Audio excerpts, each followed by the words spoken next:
मेरे प्यारे देशवासियों, हमारे यहाँ शास्त्रों में एक बहुत बड़ी बात और बड़ी महत्वपूर्ण बात कही गई है। हमारे यहाँ शास्त्रों में कहा गया है, सामर्थ्य मूलम स्वातंत्रम, सामर्थ्य मूलम स्वातंत्रम, श्रम मूलम च वैभवम, श्रम मूलम च वैभवम। यानी किसी समाज की, किसी भी राष्ट्र की आजादी का स्रोत उसका सामर्थ्य होता है और उसके वैभव, उन्नति, प्रगति का स्रोत उसकी श्रम शक्ति है। और इसलिए सामान्य नागरिक, शहर हो या गांव, उसकी मेहनत का कोई मुकाबला नहीं है। मेहनत का समाज को जब सुविधाएं मिलती है, जीवन का संघर्ष, रोजमर्रा की मुसीबतें कम होती है, तो उसकी ऊर्जा, उसकी शक्ति बहुत खिल उठती है, बड़े कमाल करके देती है।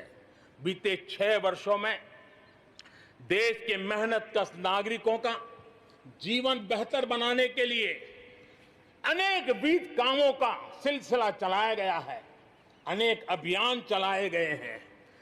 आप देखिए, बैंक खाता हो, पक्के घर की बात हो, इतनी बड़ी मात्रा में शौचालय बनाने हो, हर घर में बिजली कनेक्शन पहुंचाना हो, माताओं बहनों को धुएं से मुक्त करने के लिए गैस का कनेक्शन देना हो, गरीब से गरीब को बीमा सुरक्षा देने का प्रयास हो, 5 लाख रुपए तक अच्छे से अच्छे अस्पताल में मुफ्त इलाज कराने के लिए आयुष्मान भारत योजना हो, राशन की दुकानों को टेक्नोलॉजी से जोड़ने की बात हो, हर गरीब, हर व्यक्ति बिना किसी भेदभाव के पूरी पारदर्शिता के साथ उसको लाभ पहुंचाने में पिछले 6 साल ने बहुत अच्छी तरह प्रगति की है।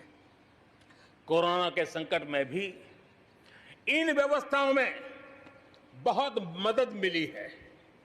इस दौरान करोड़ों गरीब परिवारों को मुफ्त गैस सिलेंडर पहुंचना, राशन कार्ड हो या न हो, 80 करोड़ से ज्यादा मेरे देशवासियों को उनके घर का चूल्हा जलता रहे, 80 करोड़ देशवासियों को मुफ्त में अनाज पहुंचाने का काम हो, 90,000 करोड़ रुपए से ज्यादा सीधे बैंक खाते में पैसे ट्रांसफर हो।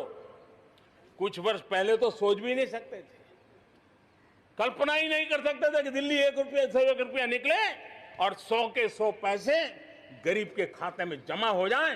ये पहले कभी सोचा भी नहीं जा सकता है। अपने ही गांव में रोजगार के लिए गरीब कल्याण रोजगार अभियान शुरू किया गया है।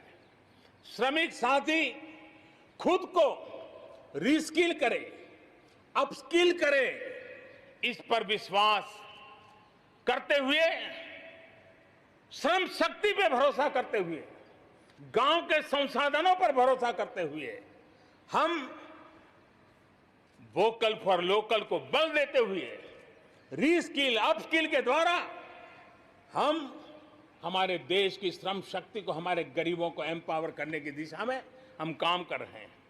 शहर में हमारे जो श्रमिक हैं, क्योंकि आर्थिक गतिविधि का केंद्र शहर है, गांव से लोग दूर दूर से शहरों में आते हैं। स्ट्रीट वेंडर्स हो, रेडी पट्टी वाले लोग हो, आज बैंकों से उनको सीधा पैसा देने की योजना चल रही है। लाखों लोगों ने इतने कम समय में, कोरोना के कालखंड में इसका फायदा उठाया है। अब उनको कहीं से ज्यादा ब्याज से खानगी स्तर पर पैसे लेने की जरूरत नहीं पड़ेगी, बैंक से वो अधिकार से अपने पैसे ले पाएगा। उसी प्रकार से जब शहर में हमारे श्रमिक आते हैं, उनको रहने की अगर अच्छी सुविधा मिल जाए तो उनकी कार्य क्षमता में भी बहुत बढ़ोतरी होती है।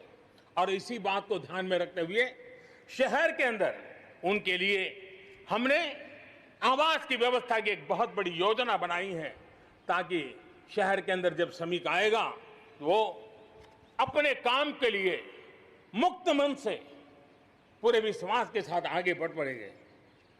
मेरे प्यारे देशवासियों, ये भी सही है कि विकास की इस यात्रा में भी हमने देखा है जैसे समाज जीवन में कुछ तबके पीछे रह जाते हैं, गरीबी से बाहर निकल नहीं पाते हैं, वैसे राष्ट्र जीवन में भी कुछ क्षेत्र होते हैं, कुछ भूभाग होते हैं, कुछ इलाके होते हैं जो पीछे रह जाते हैं।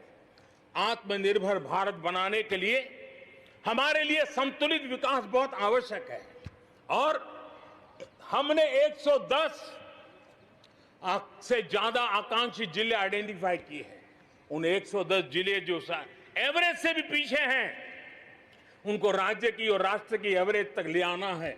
सभी पैरामीटर में लेता है।